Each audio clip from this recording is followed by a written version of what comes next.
Ibu bapa, saudara-saudari, umat beriman yang terkasih dalam Kristus Sang Penebus. Dari Rumah Studi Wisma Sang Penebus, Yogyakarta, kami sajikan untuk Anda renungan hari Minggu ke-19. Marilah kita menyiapkan hati dan batin kita untuk mendengarkan firman Tuhan. Dalam nama Bapa dan Putera dan Roh Kudus. Amin. Semoga Tuhan beserta kita sekarang dan selama-lamanya. Inilah Injil Tuhan kita Yesus Kristus menurut Yohanes. Dimuliakanlah Tuhan. Sekali peristiwa, bersungut-sungutlah orang Yahudi tentang Dia karena Ia telah mengatakan, "Akulah roti yang telah turun dari surga." Kata mereka, "Bukankah Ia ini Yesus, anak Yusuf, yang ibu bapaknya kita kenal? Bagaimana Ia dapat berkata, 'Aku telah turun dari surga'?" Jawab Yesus kepada mereka, "Jangan kamu bersungut-sungut. Tidak ada seorang pun yang dapat datang kepadaku, jikalau ia tidak ditarik oleh Bapa yang mengutus aku, dan Ia akan kubangkitkan pada akhir zaman. Ada tertulis dalam kitab nabi-nabi, dan mereka semua akan diajar oleh Allah. Dan setiap orang yang telah mendengar dan menerima pengajaran dari Bapa datang kepadaku. Hal itu tidak berarti bahwa ada orang yang telah melihat Bapa. Hanya Dia yang datang dari Allah, Dialah yang telah melihat Bapa. Aku berkata kepadamu, sesungguhnya barang siapa percaya, ia mempunyai hidup yang kekal.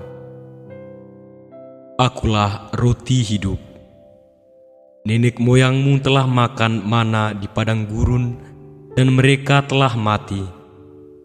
Inilah roti yang turun dari surga. Barang siapa makan daripadanya, ia tidak akan mati.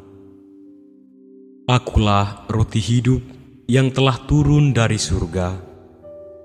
Jikalau seorang makan dari roti ini, ia akan hidup selama-lamanya, dan roti yang kuberikan itu ialah dagingku yang akan kuberikan untuk hidup dunia."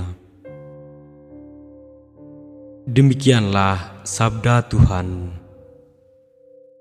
Terpujilah Kristus. Ibu bapa, saudara-saudari yang terkasih dalam Kristus Sang Penebus. Pada hari ini kita merayakan hari Minggu biasa ke-19. Kita pun dihadapkan pada ketiga bacaan yang sangat kaya akan makna. Bacaan-bacaan ini mengingatkan kita tentang pentingnya kekuatan rohani dalam perjalanan hidup kita.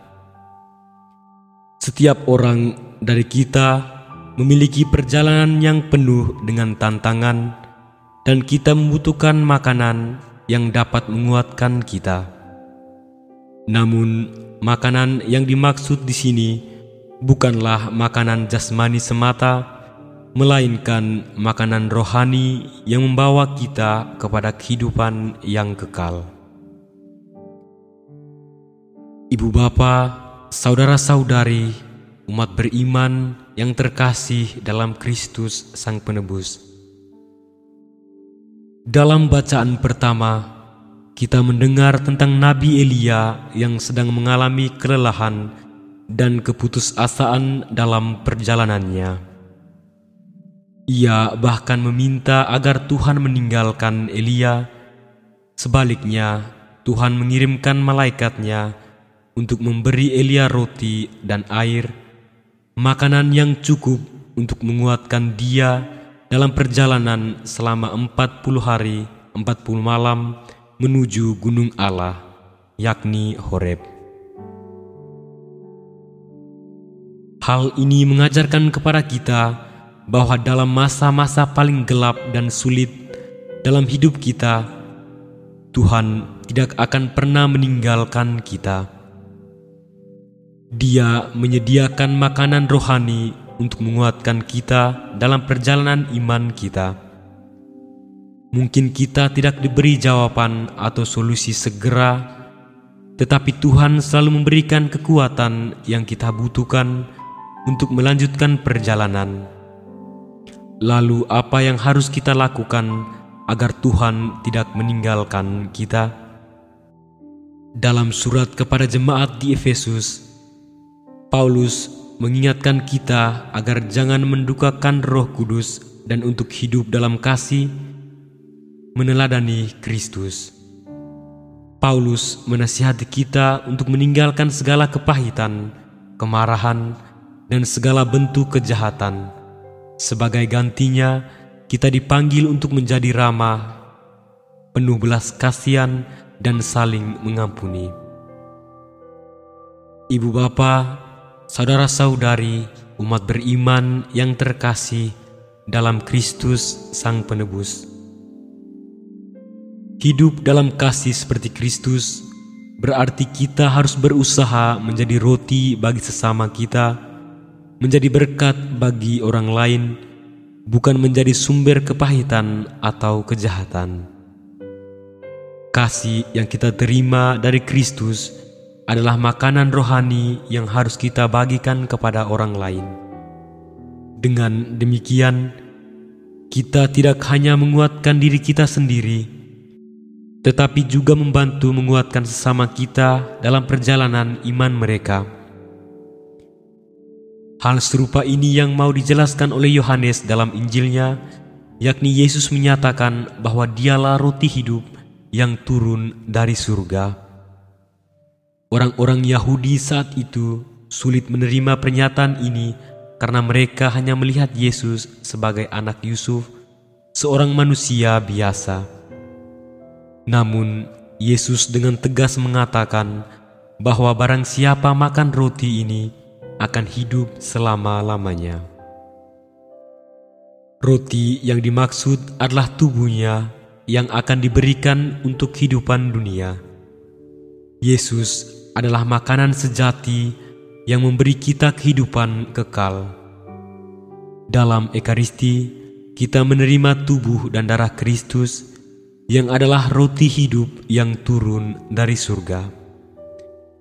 Menerima Ekaristi bukan hanya sekadar ritual, tetapi itu adalah persekutuan dengan Kristus, sumber kekuatan dan kehidupan sejati kita. Oleh karena itu, ibu bapa, saudara-saudara yang terkasih, dalam perjalanan hidup kita seringkali merasa lelah seperti Elia. Namun, kita tidak boleh lupa bahwa Tuhan selalu menyediakan makanan rohani yang kita butuhkan.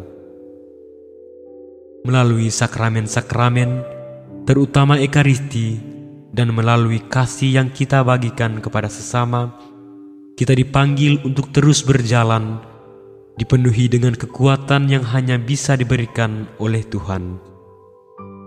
Marilah kita selalu bersandar pada Yesus, roti hidup yang turun dari surga, dan hidup dalam kasih-Nya, agar kita dapat mencapai kehidupan kekal yang dijanjikannya.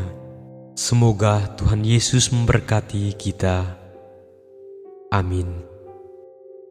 Marilah kita berdoa. Allah Bapa kami di surga, kami bersyukur atas roti kehidupan yang telah kami terima ini. Semoga rezeki ini menguatkan kami, baik dalam pengabdian kepadamu, dalam pelayanan kepada sesama, maupun dalam pengharapan akan kebahagiaan abadi yang Kau janjikan. Dengan pengantaran Kristus Tuhan kami. Amin. Dalam nama Bapa dan Putera, dan Roh Kudus. Amin.